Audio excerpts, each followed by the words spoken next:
হর মহাদেব। হর হর মহাদেব। জয় বাবা কৃষ্ণেশ্বর। ওম নমঃ শিবায়। কেমন আছেন আপনারা সবাই? আশা করি খুব ভালো আছেন। এখন আমরা পুনে রেলওয়ে স্টেশনে যাচ্ছি। পুনে থেকে আমরা যাব ঔরঙ্গাবাদ রেলওয়ে স্টেশনে। ঔরঙ্গাবাদে রয়েছে ইলোরা কেভস, আর রয়েছে ইলোরার সামনেই শ্রীকৃষ্ণেশ্বর মহাদেব, জ্যোতির্লিঙ্গের মধ্যে অন্যতম একটি জ্যোতির্লিঙ্গ। তো দর্শন করার জন্যই আমরা বিশেষত যাচ্ছি। তো অবশ্যই ব্লগের সঙ্গে থাকবেন। খুব ভালো না লাগলেও খুব খারাপও লাগবে না। যাই হোক, চলুন ব্লগটা শুরু করা যাক।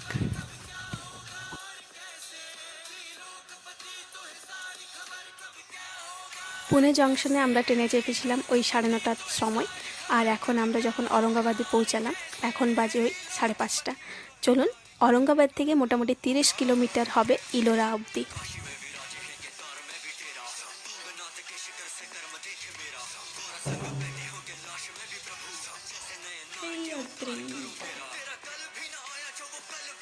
এই হোটেলটি মন্দির থেকে মোটামুটি 1 কিলোমিটার দূরে রয়েছে। হেঁটেও আসা যাওয়া করা যাবে। আর একদম মন্দিরের সামনে হোটেলগুলো সব ফুল রয়েছিল, একটাও হোটেলে পেলাম না, তাই 1 কিলোমিটার দূরে নিতে হলো। এই হোটেলটির একদিনের ভাড়া হচ্ছে ওই 1700 টাকা।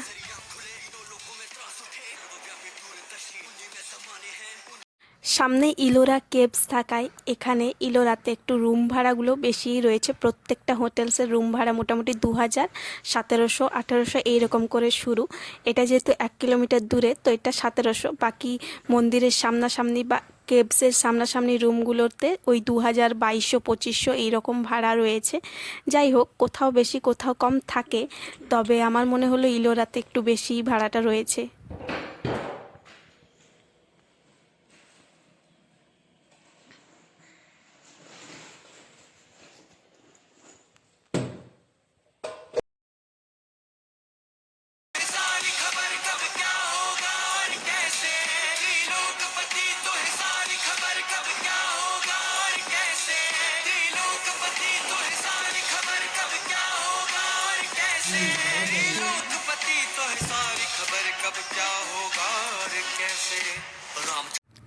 আরও একটা, যেটা ছোটো মোটো স্ক্যামেই বলতে পারেন, আমাদের সঙ্গে হলো।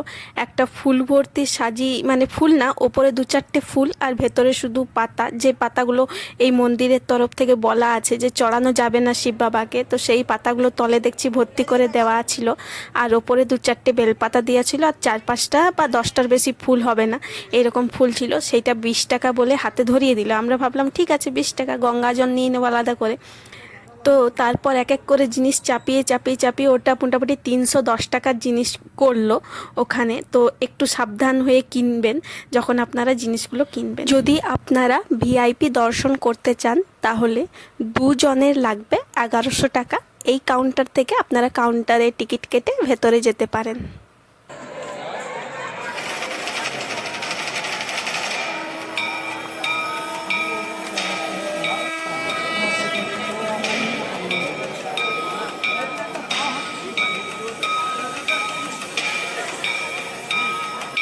কেমন?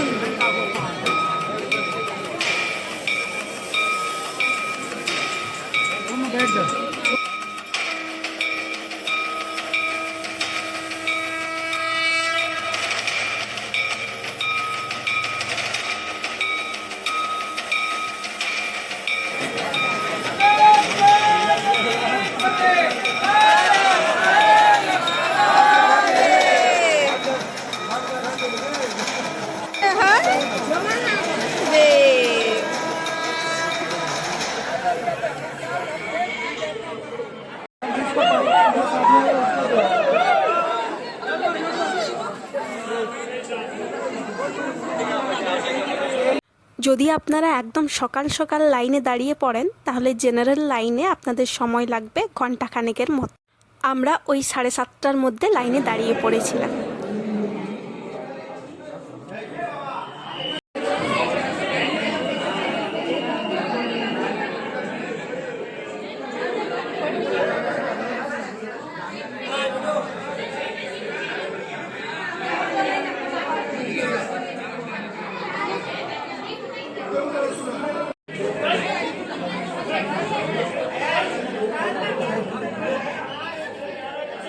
अभिषेक केले रामपाताटाचे लक्ष्मी महापूजेने अभिषेक केले प्रसाद কৃষ্ণেশ্বর জ্যোতির্লিঙ্গের একটি নিয়ম রয়েছে, মানে ছেলেদেরকে ওপরে কোনো জামা বা গেঞ্জি টি শার্ট কিছুই পরা যাবে না, একদম খালি গায়ে যেতে হবে ভেতরে গর্ভগৃহে যদি আপনি দর্শন করতে চান। আর কৃষ্ণেশ্বর জ্যোতির্লিঙ্গে আপনি নিজের হাতে জল, ফুল, মালা সব কিছু চড়াতে পারেন। এখানে রুদ্র অভিষেকও হয় সকাল সকাল, ওই 2500 টাকা মানে 2500 টাকায় টোকেন কাটলে আপনাকে ওই সকালের যে রুদ্র অভিষেক হয় সেই রুদ্র অভিষেকে আপনি পার্টিসিপেট করতে পারবেন। আর মন্দিরটা খুবই সুন্দর। আর এখানে যে নিয়মটা রয়েছে সেটা তো আপনাদেরকে বলেই দিলাম। বাকি মেয়েদের জন্য কোনো নিয়ম নেই, মেয়েদের শাড়ি চুড়িদার এইরকম পরে যেতেই পারেন, আর ছেলেদের জন্য ওই খালি গায়ে যেতে হবে।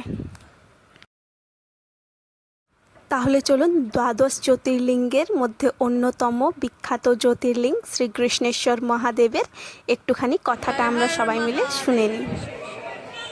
কেন এখানে মহাদেব স্বয়ং সব সময় বিরাজ করে, আর কার ভক্তিতে তিনি প্রসন্ন হয়ে এখানে কথা দিয়েছিলেন সদা সদা এখানে তিনি সব সময় বিরাজ করবেন, সব সময় থাকবেন আর ভক্তদের মনোবাঞ্ছা পূর্ণ করবেন।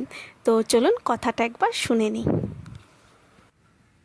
दक्षिण दिशा में देवगिरी पर्वत के निकट सुधर्मा नामक ब्राह्मण और उनकी पत्नी सुदेहा रहती थी। दोनों महान शिव भक्त थे, पर उनकी पत्नी सुदेहा को पुत्र न होने का दुख था।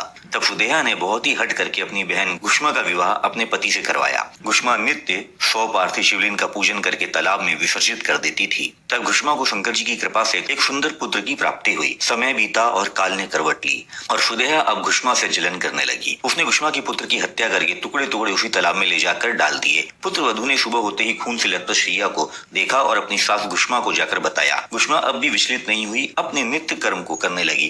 पार्थिव शिवलिंग का पूजन किया और फिर तालाब में विसर्जन करने चली गई। वहां भोले की कृपा से उनके पुत्र उन्हें तालाब के किनारे खड़े दिखाई दिए और महेश्वर भी प्रकट हो गए। तब घुष्मा ने वरदान में लोगों की रक्षा के लिए भोलेनाथ को यही निवास करने का आग्रह किया। तब से यहाँ घुष्मेश्वर ज्योतिर्लिंग और सरोवर शिवालय के नाम से प्रसिद्ध हैं। जय भोले। পূর্ণ শিব কথা তো আপনারা শুনলেন, খুব ভালো লাগলো। আর আপনারাও এখানে চলে আসতে পারেন, এখানে আসার জন্য ট্রেন, ফ্লাইট সব রকমেরই ব্যবস্থা রয়েছে।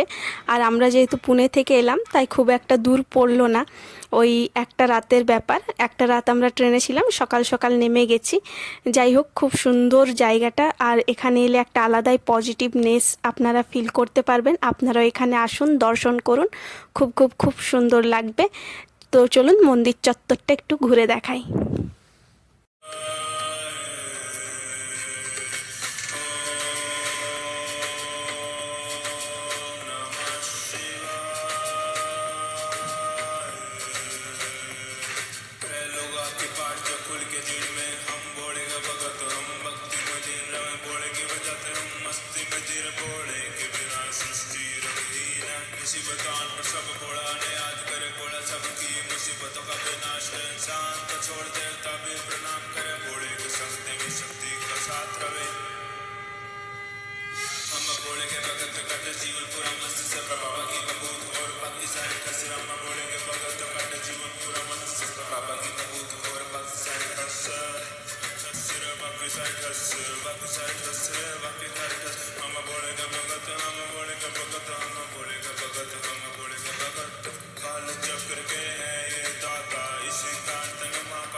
এই ব্লগটা এখানেই শেষ করছি। এরপর আমরা যাব ইলোরা কেভসে।